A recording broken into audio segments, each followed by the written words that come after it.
এইবার তোমার উচিত শিক্ষা হয়েছে তো? কতবার করে বলি বুড়ো মাল খেয়ে গাড়ি চালিও না। এবার থাকো 2 মাস বিছানায় পড়ে। আরে একই কথার খবর বলবে, বলিস নি তো। যা যা, তুই বাড়ি যা, আমাকে টাকা থাকতে দে। ঠিক আছে, সাবধানে থেকো, আমি বাড়ি গেলাম। আপনার অ্যাক্সিডেন্ট কি করে হলো? কি ব্যাপার, তুমি এখনো যাওনি? তোমাকে বলেছিলাম না সন্ধ্যাবেলা চলে যেতে। যাও যাও যাও যাও। না মানে আপনাকে এই অবস্থায় রেখে? আমাকে নিয়ে তোমাকে ভাবতে হবে না, তুমি চলে যাও।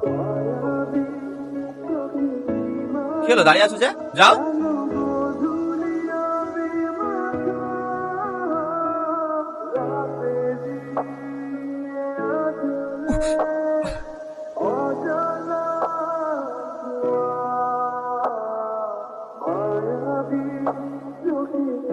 বলছি তোমার নামটা যেন কি?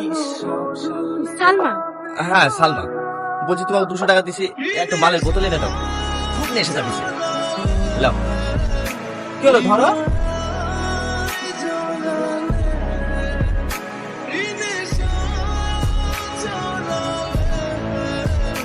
কি হ্যাঁ? কি? তোমাকে মদ লাগছে বলে তুমি দুধ লাইছো? মদ দিয়ে গিয়ে তো নিজের এই অবস্থা করেছেন। এখন একটু ভালো মন্দ খেয়ে নিজেকে সুস্থ করে। কি হলো, খান।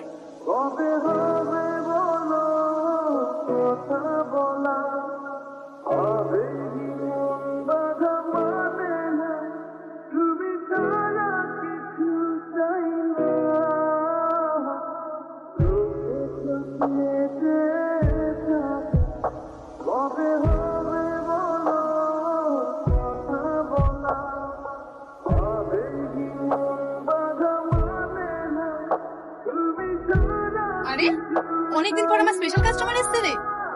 ওই ওকে একটা ব্ল্যাক লেভেলের বোতল দে। না না মাসি, লাগবে না, মাল খাওয়া ছেড়ে দিয়েছি। না না মাসি, ওসব ছেড়ে দিয়েছি। সত্যি সব কাজ ছেড়ে দিয়েছি? হ্যাঁ, এখানে বিশ্বাস হয়েছে না? না না, বিশ্বাস হবে না এখানে। কিন্তু হঠাৎ এত পরিবর্তনের কারণ? কারণ তুই একদিন বলেছিলি না, যখন শাসন করা লোক আসবে আমি এসব কাজ ছেড়ে দেবো। ঠিক তেমন আমার জীবনেও একজন এসেছে। এই টনি, তোকে একটা কথা জিজ্ঞাসা করার ছিল। তুই অনেকদিন আসিসনি তো, তাই জিজ্ঞাসা করা হয়নি। কি কথা? আরে মনে করে দেখ, একটা নতুন মেয়ে ছিল না, সালমা বলে না? তুই তো মেয়েটার কাছে প্রথম গেছিলি। মেয়েটা না রাত্রেই পালিয়ে গেছে। তুই তো অনেক হোটেলে যাস, মেয়েটাকে কি কোথাও দেখেছিস? না আমি দেখিনি, বললাম ওসবটা ছেড়ে দিয়েছি। ঠিক আছে, ওর দিকে যাবে কোথায়? যে বার করবো।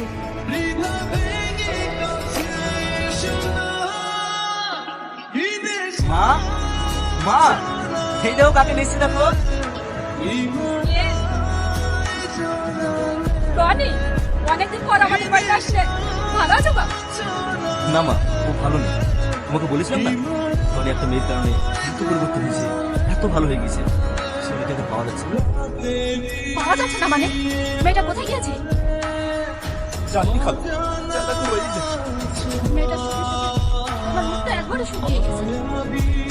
বুড়ি, একটা শরবত করে নিয়ে আসো তো। মন খারাপ করিস না। কিছু প্রিয় জিনিস থাকে যেটা জীবন থেকে হারিয়ে গেলে মেনে নিতে শিখতে হয়। যেমন আমার স্ত্রী, ওকে আমি কত ভালোবাসতাম, হারিয়ে গেল। শরবতটুকু খেয়ে নাও। আচ্ছা টনি, সালমার অন্য কোনো নাম বা তোর কাছে কোনো ছবি আছে? ওর একটাই নাম, আর আমার কাছে কোনো ছবি নাই। জানো বাপ, আমাদের বিয়ে আজকালের মধ্যেই তোমাদের বাড়ি যেত নিমন্ত্রণ করতে। তুই বিয়ে করছিস ভাই? হ্যাঁ, 1 তারিখে বিয়ে। শুধু মেয়েটার মুখের দিকে তাকিয়ে বিয়েটা করছে। তুই কিন্তু অবশ্যই আসবি। আচ্ছা ঠিক আছে, সে আমি চেষ্টা করবো। চেষ্টা করবো মানে? তোমাকে অবশ্যই বিয়েতে আসতে হবে। আচ্ছা ঠিক আছে খালা, আসবো। থাক ভাই, আসছি। হ্যাঁ আসছি খালামা।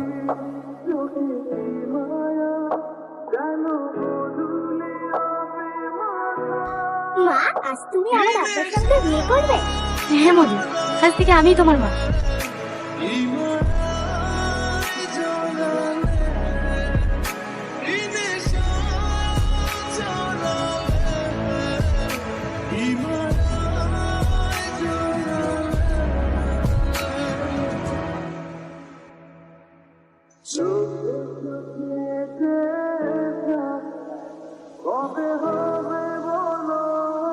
বলো মা, আলহামদুলিল্লাহ কবুল করিলাম। বলো মা, বলো কবুল। পণ্ডিত বলো।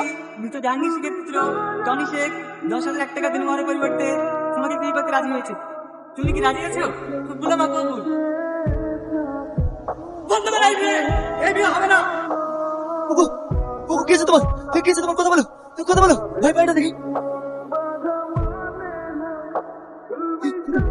ওঠো, কথা বলো, ওঠো, ওঠো। কি আছে তোমার? কি আছে তোমার? কে আপনি? আমার টনি কোথায়? আমাকে চিনতে পারছো না? না, আমি টনির কাছে যাবো। আমার টনি কোথায়? আমাকে টনির কাছে নিয়ে চলো। আমি আমার টনির কাছে যাবো। টনির কথা বলছো তুমি? আমার টনি, সে আমাকে অনেক ভালোবাসতো। সারাদিন ড্রাইভারি করে এসে আমার যত্ন দিত। আমার টনি, আমি আমার টনির তোমার নাম সালমা? হ্যাঁ, টনির পাশে আমার বিয়ের আসার কথা ছিল।